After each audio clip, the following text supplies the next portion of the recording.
হে গিরিধারে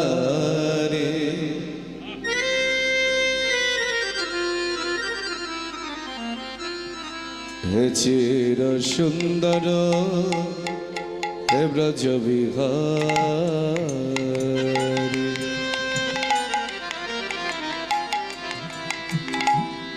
কৃষ্ণ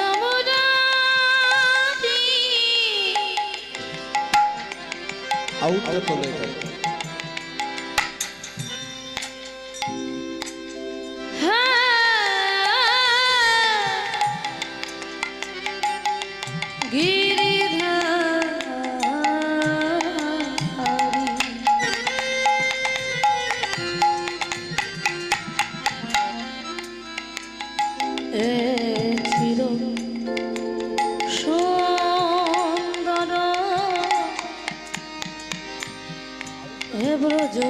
লেডিসের আউটটা তোলো লেডিসের আউটটা তোলো কৃষ্ণ মুরারি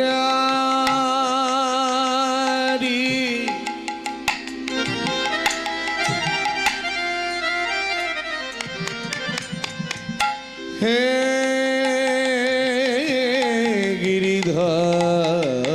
গিরিধারে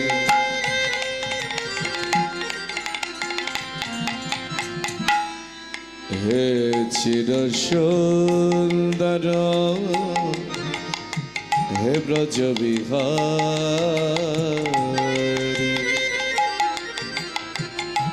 কৃষ্ণ মুরারি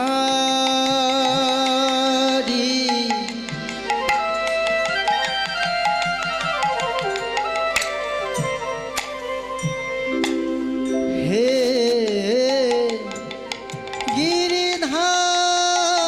গিরিধারী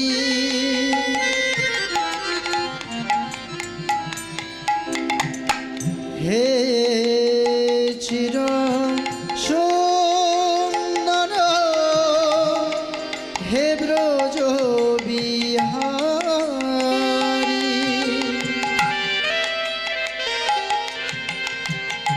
লয়ে রাধা বামে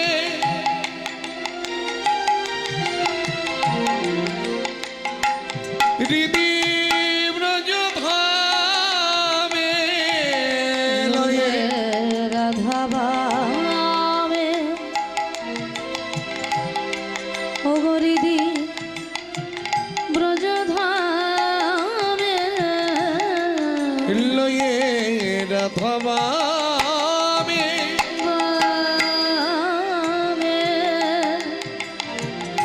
হৃদি ব্রজ ধামে লয়ে আবার লয়ে রাধা বামে হৃদি ব্রজ ধামে তারাও কি বংশীধারী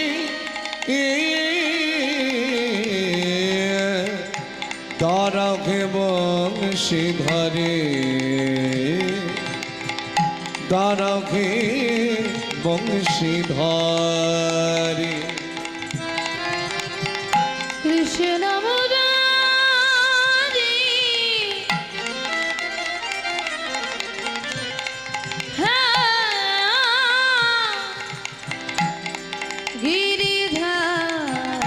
গিরিধারী চির সুন্দর হে ব্রজ বিহারী জান লম্বিত ভুজ লম্বিত ভুজ কনকাবদাত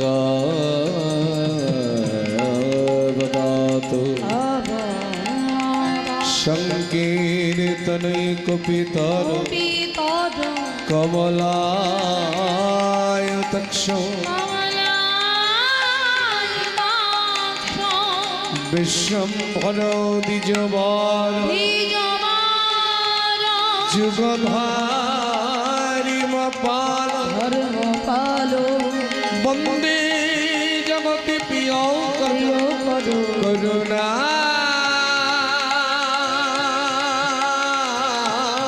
অবতার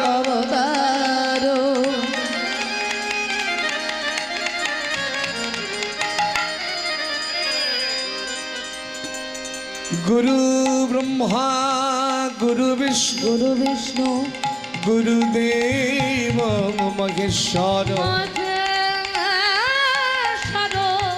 গুরুরেব পরম ব্রহ্মা পরম ব্রহ্ম তস্मै শ্রী গুরবে নমঃ। গুরবে নমঃ।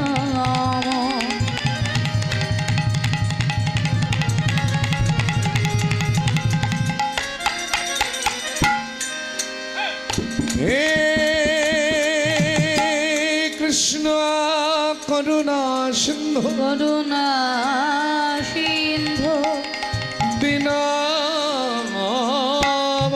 জগতি পতি জগতে পতে গোপেশ গোপিকা গোপিকা কান্ত জয় জয় রাধা কান্ত নমস্তুতে নমস্তুতে জয় জয় রাধা কান্ত নমস্তুতে নমস্তুতে নাম তপ্ত কাঞ্চন গৌরঙ্গ গৌরাঙ্গী রাধি বৃন্দাবনেশ্বরী বৃন্দাবনেশ্বরী বৃষভানু সুতাঙ্গী দেবী কাম দেবী তন্নবামি হরি প্রিয় হরে প্রিয়ে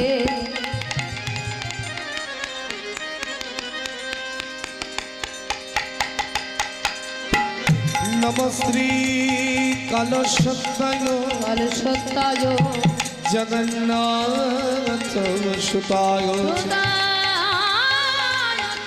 সভিতরায় সপুত্রায় সপুত্র সকল ত্রায়তে নমো নমঃ। নব নাম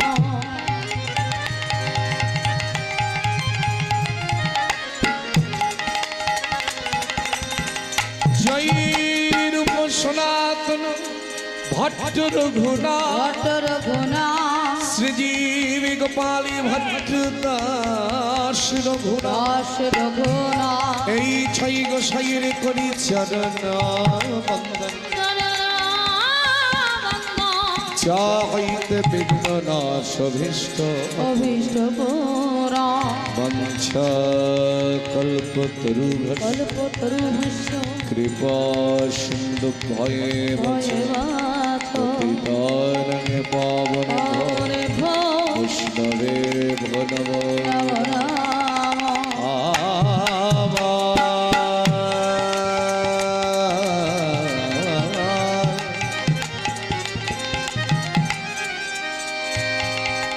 চৈতন্যের গুণ কীর্তন গুণ কীর্তন অমৃত হরি হরি প্রেমানন্দে বদনে হরি সবাই বলো সবাই বলো একবার হানিতাই গৌরে হরি হরি বো হানিতাই গৌরে হরি গৌরে হরি হানিতাই গৌরে হরি গৌরে হরি বো হানিতাই গৌরে হরি হরি বো হানিতাই গৌরে হরি হরি বো এসো নিতা এসো গৌর এসো নিতাই এসো গৌর এসো নিতাই এসো গৌর এসো নিতাই এসো গো এসো নিতাই এসো গো এসো নিতাই এসো গৌর এসো নিতাই এসো গৌর এসো নিতাই এসো গো এসো নিতাই এসো গো এসো দুটি ভাই গৌরের নিতাই এসো দোটে ভাই গৌরানিতা এসো দুটি ভাই গৌরের নিতাই এসো দোটে ভাই গৌরানিতা এসো নিতাই এসো গৌ এসো নিতাই এসো গৌ এসো নিতাই এসো গৌ এসো নিতাই এসো গো এসো নিতাই এসো গো।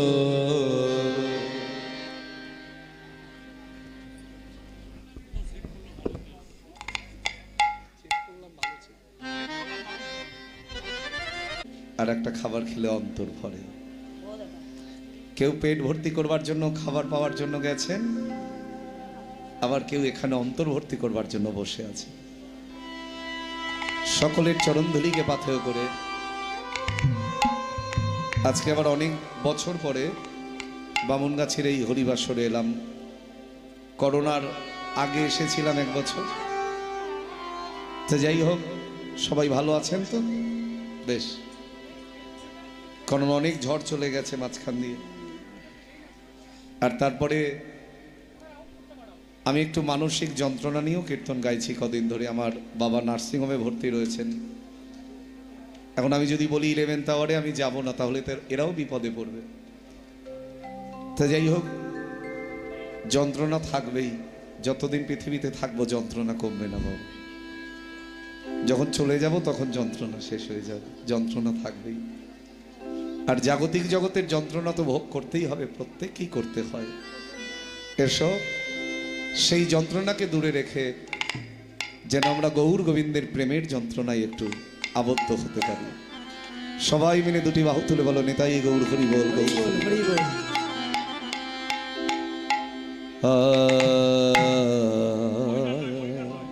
মনিটার হাইট করতে হবে না, তুমি বাইরে হাইট করলেই হয়ে যাবে।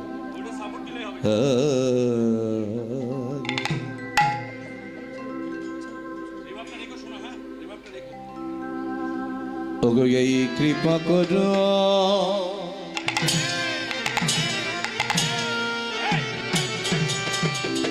মরে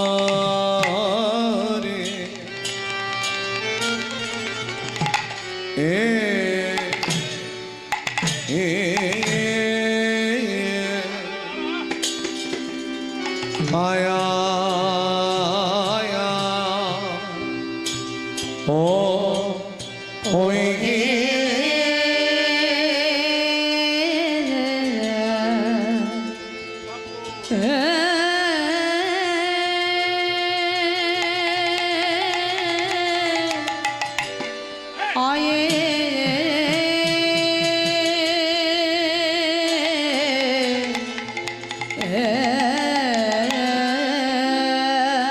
ওই কৃপা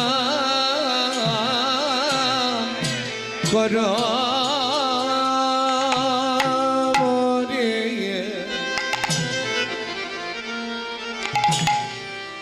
যেন হাগো আয়া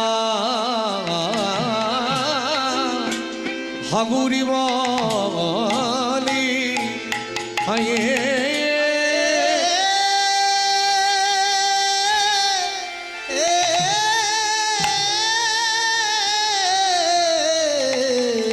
হাগুরি বলি ডাকতি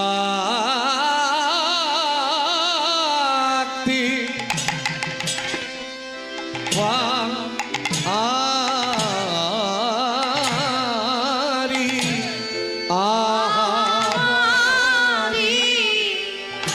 আরে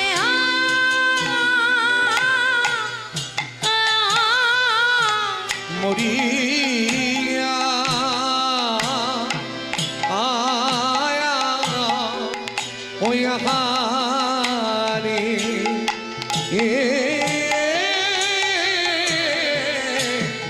যেন হগরে বলে বলি ডাকতে আরি আহারি আরে মরিয়া আয়া ওই হারে যেন হাগরি বলে হাগুরি বলে ডাকতে পারি আহা মরি আরে ও মরিয়া হরি হরি রাখতে পারি আমরি আরে ও মরিয়া আরে যেন গৌর বলে রাখতে পারি আহা মরিয়া রে ও গো ওগো এই কৃপা করো রে এই কৃপা করো রে শ্রী গৌরাঙ্গ হরি শ্রী গৌরাঙ্গ হরি দয়াল নিত্যানন্দ সঙ্গী যেন আমি তোমার পাশ আমি তোমার পাশরি আমি যেন তোমায় ভুলি না আমি যেন তোমার ভুলি না আমি যেন তোমায় ভুলি না আমি যেন তোমার ভুলি না ওগো দয়ালি নিতাই আমার গোবর হরি আমি যেন তোমায় ভুলি না ও গো দয়াল নিতাই আমার গৌর হরি আমি যেন তোমার ভুলি না ওগো দয়ালি নিতাই আমার গোবর হরি আমি যেন তোমায় ভুলি না ওগো দয়াল নিতাই আমার গোবর হরি প্রভু জন্মে জন্মে এই মিনতি ওগো দয়াল নিতাই আমার গোবর হরি ওগো জন্মে জন্মে এই মিনতি আমি যেন তোমায় ভুলি না বলি জন্মে জন্মে আমার এই মিনতি আমি যেন তোমায় ভুলি না গো প্রভু জন্মে জন্মে আমার এই মিনতি আমি যেন তোমায় ভুলি না গো। আমি যেন তোমায় ভুলি না গো।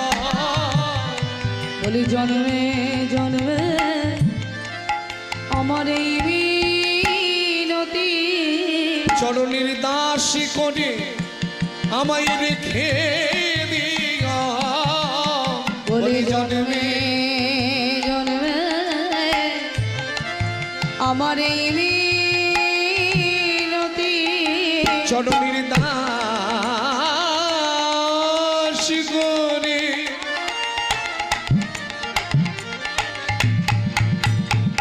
আমায় রেখে দিও বলি জন্মে জন্মে আমার এই মিনতি চরণের দাস করে আমায় রেখে দিও মায়ার দাস হতে চাই না আমি চরণের দাস করে আমায় রেখে দিও মায়ার দাস দাসী করে মায়ার দাস দাস করে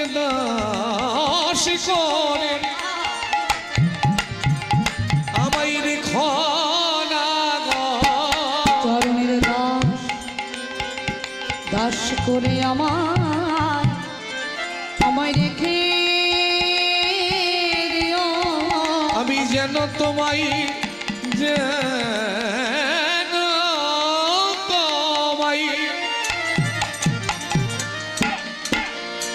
যেন তোমায় ভুলি না গো। চরণের দাস করে আমায় রেখে দিও। যেন তোমায় ভুলি না গো। চরণের দাস করে রেখে দিও। যেন তোমায় ভুলি না গো।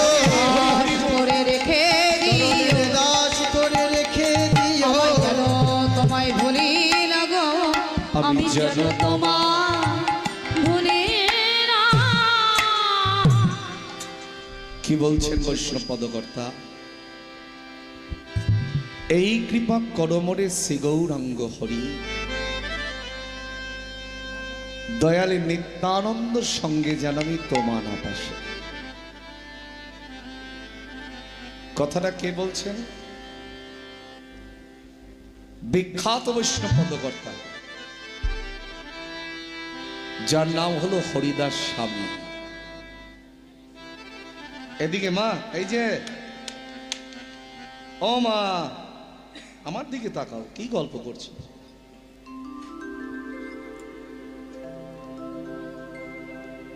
ইনি কিন্তু নামাচার্য ছিল, ঠাকুর হরিদাস নন, ইনি হচ্ছেন হরিদাস স্বামী। থাকতেন কোথায়? শ্রীধাম বৃন্দাবনের নিধুবনের মাটিতে। বৃন্দাবনে কে কে গেছেন? একটিবার হাত তুলুন। বৃন্দাবন, তা যারা বৃন্দাবনে গেছেন এখনো যাওনি বাবা? সব জায়গায় ঘুরবার মন হয়, বৃন্দাবনে যাবার মন হয় না?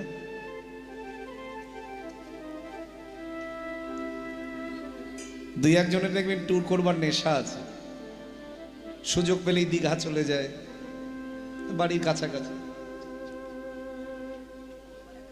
সুযোগ পেলেই, এখন পয়সার উপর আবার ডিপেন্ড করে।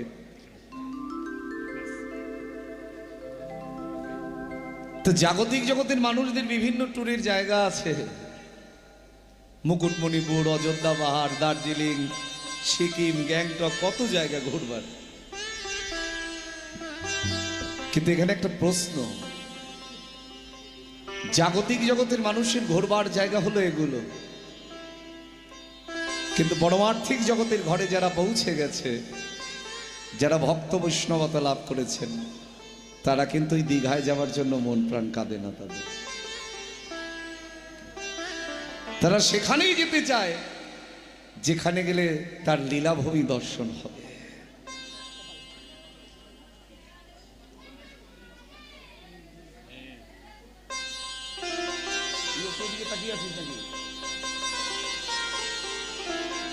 যেখানে গেলে তার সাক্ষাৎ লীলাভূমি দর্শন করা যাবে। তো যারা বৃন্দাবনে গেছেন, ইহ জগতে অনেক ব্যক্তি আছেন যারা সময় পেলেই একবার করে বৃন্দাবনে চলে যান, আছে। এদিকে আছে কিনা আমি জানি না, কিন্তু আমার ওদিকে প্রচুর আছে। বছরের মধ্যে 2বার 3বার করে বৃন্দাবন যাচ্ছেন। এক ব্যক্তি আমার সঙ্গে দেখা হয়েছিল, 10 বছর একটানা বৃন্দাবনে যাচ্ছেন। তবু আমি তাকে জিজ্ঞাসা করলাম, দাদা সব দর্শন হয়েছে? বলেন না, 10 বছরের পরও মনে হয় আরো বাকি থেকে গেছে। কারণ 84 ক্রোশ বৃন্দাবন, 84 ক্রোশ মানে 1 ক্রোশ মানে হচ্ছে 3 কিলোমিটার। এগুলো শোনো, এগুলো শোনার বিষয়। তাহলে 84 ক্রোশ মানে 1 ক্রোশ যদি 3 কিলোমিটার হয়, 84 মানে 84 ক্রোশ। 84 ক্রোশ মানে কত কিলোমিটার হবে? 252 কিলোমিটার। এই 252 কিলোমিটার পথ এমন এমন সাধু আছে বৃন্দাবনে, তারা পায়ে হেঁটে পরিক্রমা করে। আর আমরা যারা ব্রজধামে যাই, আমরা একটা জায়গা পরিক্রমা করি, সেটা হচ্ছে গিরিরাজ পরিক্রমা, গিরি গোবর্ধন পরিক্রমা। সেটা কত কিলোমিটার? সেটা হলো 21 কিলোমিটার, যাকে বলা হয় সপ্তক্রোশী, 7 ক্রোশ। 1 ক্রোশ মানে 3, সপ্তক্রোশী মানে 3 7 21 কিলোমিটার পর। আর যদি রাধাকুণ্ড থেকে ধরা হয়, সেটা আর একটু বেশি হয়ে যায়, আরো 2-3 কিলোমিটার বেড়ে যায়। তা যারা ব্রজধামে গেছেন, তারা আর কিছু না করুক, অন্ততপক্ষে গিরি গোবর্ধন পরিক্রমা, রাধাকুণ্ডে স্নান, শ্যামকুণ্ডে স্নান, নিধুবন দর্শন, বাঁকে বিহারীর মন্দিরে সেবা দেওয়া, এই প্রাথমিক কাজগুলো সবাই করে বাবু। যমুনায় অবগাহন অর্থাৎ স্নান করা, যমুনা পূজা করা, কি তাই তো? তো যারা বৃন্দাবনে গেছেন, তারা তো নিধুবনেও গেছেন।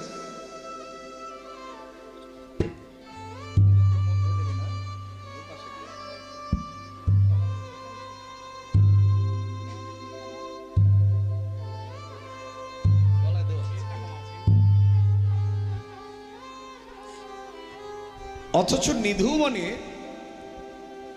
সন্ধ্যার পরে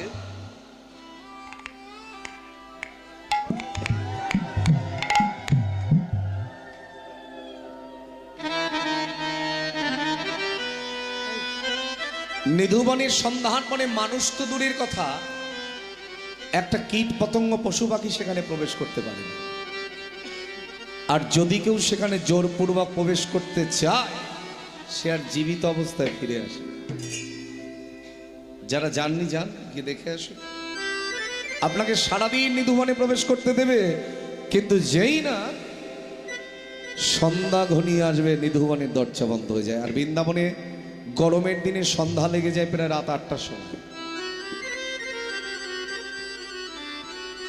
এমনকি বৃন্দাবনে যে বানরের উৎপাত, যারা গেছেন তারাও তো জানবেন এটা। আক্রমণটা কিসের? মানে চশমা, মানি ব্যাগ আর মোবাইল।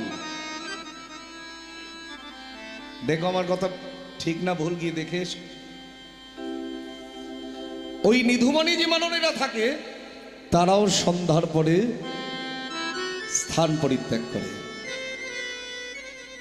তাহলে যেখানে একটা কীট পতঙ্গ পশু পাখি প্রবেশ করতে পারে না, সেখানে হরিদাস স্বামী রইলেন কেমন করে? এটা একটা প্রশ্ন। বলে এটাই হচ্ছে ভজন। একটা জিনিস মাথায় রাখবেন, কণ্ঠে তুলসীর মালা আর ললাটে তিলক নিলেই বৈষ্ণব হওয়া যায় না বাবা। বৈষ্ণব হতে গেলে তাকে বৈষ্ণবতা অর্জন করতে হয়। এমনি এমনি কবিরাজ গোস্বামী এই শ্লোকখানি লেখেননি, ত্রিনাদপি শুনেছেন তরুরিব সহিষ্ণু না, অমানিনা মন্দেন কীর্তনী ও সদা হরি। এমনি এমনি লেখেন। ভজনের ঘর বড় কঠিন বাবা, মুখে ভজন বললে ভজন হয় না। বললেন ত্রিনাদপি শুনেছেন, তৃণ মানে ওই দেখো দেখা যাচ্ছে এখান থেকে ঘাস। বাহ বাবা, তুমি ভালো আছো? হ্যাঁ, তোমাকে তো একই দেখছি। এটাও ম্যাজিক, এটাও মহাপ্রভুর কৃপা। ভালো থেকো বাবা। তোমাকে কত আসরে দেখেছি, আগে তো এদিকে অনেক গান করে গেছি এক সময়। তো যাই হোক, তৃণ মানে হচ্ছে ঘাস। ঘাসের উপরে যা অত্যাচার হয়, আর অন্য কিছুর উপরে এত অত্যাচার হয়। আর ঘাসের উপরে অত্যাচার সব থেকে বেশি হয় খেলার মাঠে গেলে দেখবে। প্লেয়ারদের বুটের লাথি কত যে খাচ্ছে তারা, তো জাগতিক জগতের উদাহরণ। তা ঘাসকে কখনো মাথা তুলে বলতে দেখেছেন যে আমার বড় ব্যথা লেগেছে? কেন বলছি কথাগুলো? ধৈর্য রাখতে হবে। বৈষ্ণবের আচরণটা তেমন হওয়া বাঞ্ছনীয়। যে প্রকৃত বৈষ্ণব, সাজা বৈষ্ণব নয়। এখন তো সাজা বেশি, সাধুর বেশ ওপরে, আর মুখ থেকে বেরোচ্ছে অসাধুর মতন কথা। তাহলে সে বৈষ্ণব হতে পারলো না বাবা। অনেক ধৈর্য রাখতে হবে। যে সাধু হবে আপনি তাকে 10টা বাজে কথা মন্দ কথা বলতে পারেন, কিন্তু তার মুখ থেকে যদি উল্টো একটা মন্দ কথা আসে, তার বৈষ্ণবতা বিসর্জন।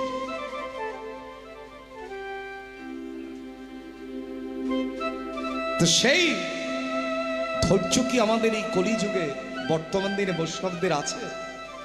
আমার শ্রী গুরুদেব হলেন নিত্যানন্দ প্রভুর 13তম বংশধর, প্রভুপাদ ছিল রতন কৃষ্ণ গোস্বামী, নবদ্বীপ বলদেব মন্দির। আমার গুরুদেব একটা কথা বলেন এখন, খুব ভালো কথা। বাবা, এখন আর বৈষ্ণব অপরাধ বলে কিছু নাই। আমি বললাম, বাবা এটা কেমন বললেন? বলে, বৈষ্ণবই তো খুঁজে পাওয়া যায় না, বৈষ্ণব অপরাধটা হবে কোথা থেকে? আমরা মুখে বৈষ্ণব, আমরা কাজে বৈষ্ণব নয়। কাজের সঙ্গে বলার কোনো মিল নাই। সেই দিনের মতন যদি কেউ ধৈর্য রাখতে না পারে, সে বৈষ্ণব হবে কেমন করে? তরুরিব সহিষ্ণু না, তরু মানে হচ্ছে বৃক্ষ, গাছ। গাছ না থাকলে মানুষ বেঁচেই থাকতে পারতো না। গাছ আমাদের কি দেয় না বলো তো? গাছ না থাকলে বাঁচতাম আমরা? গাছের পাতা, গাছের ফল, গাছের ফুল, গাছের কাণ্ড অর্থাৎ কাষ্ঠ সবই তো নিত্য প্রয়োজনীয় জিনিস। তো গাছটাকে যখন নির্মমভাবে কেটে ফেলা হয়, গাছ কখনো বলে আমার বড় ব্যথা লেগেছে? ব্যথা লাগলেও বলবে। আর অমানি না মান দেন, এটা আরো কঠিন। অমানি ব্যক্তিকে যিনি মান দিতে জানেন, ইহ জগৎ মাঝে দেখবেন চোর ডাকাত গুন্ডা বদমাস মাতাল এদেরকেও দাম দেয় না, তাই কি? কিন্তু আমার নিতাই চাঁদ তাদেরকেও দাম দিয়েছিলেন। দেখি না, যে হাতটা দিয়ে মদের গ্লাস ধরেছে, সেই হাতটা আমি চেষ্টা করে দেখি না সাধুর চরণে পৌঁছে দেওয়া যায় কিনা। যে মুখ দিয়ে মানুষকে কটু কথা বলেছে, একবার দেখি না সেই বদন দিয়ে গৌর কথা বলানো যায় কিনা।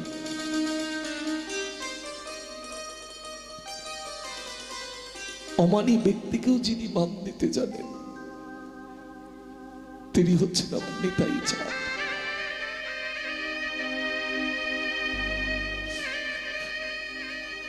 দক্ষিণ 24 পরগনায় তো কীর্তনের আসর কম নয় বাবা, সারা পশ্চিমবঙ্গের মধ্যে সব থেকে বেশি। এখন আসরগুলো আস্তে আস্তে অনেক ভালো হয়েছে, কারণ আমি যখন প্রথম দক্ষিণ 24 পরগনায় কীর্তন করতে প্রবেশ করেছিলাম, আমার খুব ভয় কাজ করত। ভয়টা কি? এরা প্রেম বুঝবে তো? এরা ভক্তি বুঝবে তো? আজ আর বলতে হয় না দাদা, হয়তো 100টার মধ্যে 5টা 7টা আসর হয়তো প্রেম ভক্তি পাওয়া যায় না, কিন্তু বাকিগুলো এখন সব প্রেম ভক্তি বুঝে গেছে। কি জিনিস? এই কৃতিত্ব আপনাদের। যখন কেউ ভালো হবে সেই প্রশংসাটাও করতে হয়, তখন খারাপটাকে ভুলে গিয়ে ওই ভালোটার মূল্য দিতে হয়। যারা গৌর বলে কাঁদতে জানতো না, যারা কৃষ্ণ বলে কাঁদতে জানতো না, তারা আজ গৌর গোবিন্দের নামে নয়ন জলে ভাসতে পারে। এর চাইতে বড় আনন্দের এই জগৎ মাঝে সুখ পাওয়া যাবে না বাবা।